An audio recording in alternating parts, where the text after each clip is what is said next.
Um ministro do Tribunal de Contas da União determinou a apuração de diárias supostamente ilegais pagas a procuradores da Lava Jato, e eu vou explicar para vocês em 3 pontos por que isso não tem nada de irregular e não tem qualquer relação com o recebimento de diárias por mim.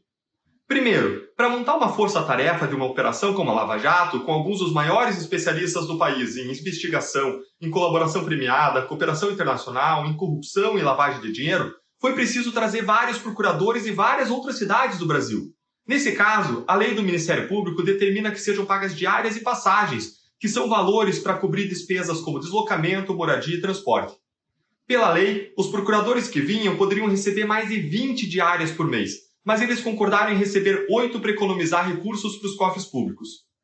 O ministro do Tribunal de Contas discordou e disse que poderia ter havido a remoção dos procuradores, o que seria mais econômico para os cofres públicos, só que isso não é possível no Ministério Público porque a remoção, que também geraria uma despesa, precisa seguir uma ordem em que os procuradores mais antigos têm preferência no Ministério Público. Ou seja, procuradores mais antigos que quisessem ir para Curitiba teriam preferência na remoção, ainda que nunca tivessem estudado ou trabalhado contra a corrupção ou a lavagem de dinheiro. Assim, a formação da Força-Tarefa foi um mecanismo legítimo, autorizado pela lei, e foi a sua composição por especialistas que permitiu alcançar acordos para recuperar cerca de 15 bilhões de reais para os cofres públicos.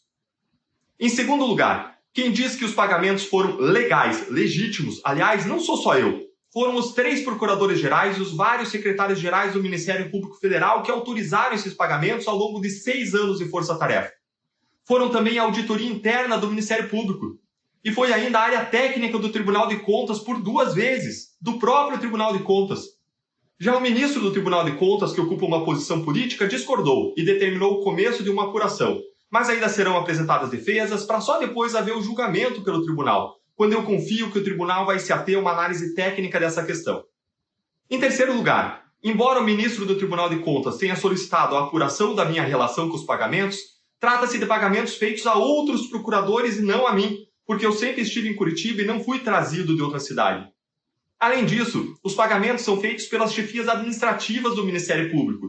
Eu não tinha qualquer interferência nos pedidos ou nas autorizações às diárias ou no sistema implementado, porque isso diz respeito à parte administrativa. Isso dizia respeito à Procuradoria-Geral da República.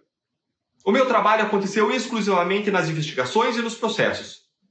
Ou seja, os pagamentos às diárias foram um modo eficiente e econômico de recuperação de bilhões de reais previsto em lei, autorizado por 3 procuradores-gerais, por vários secretários-gerais e validado pela auditoria interna do Ministério Público e pelo corpo técnico do Tribunal de Contas. E, aliás, foi um sistema muito bem implementado por essas chefias administrativas, que ocupavam cargos que eu nunca trabalhei, o que permitiu a recuperação, de novo, de bilhões de reais. Infelizmente, algumas notícias foram divulgadas de modo equivocado, mas eu estarei sempre aqui para prestar informações em relação ao trabalho que nós fizemos.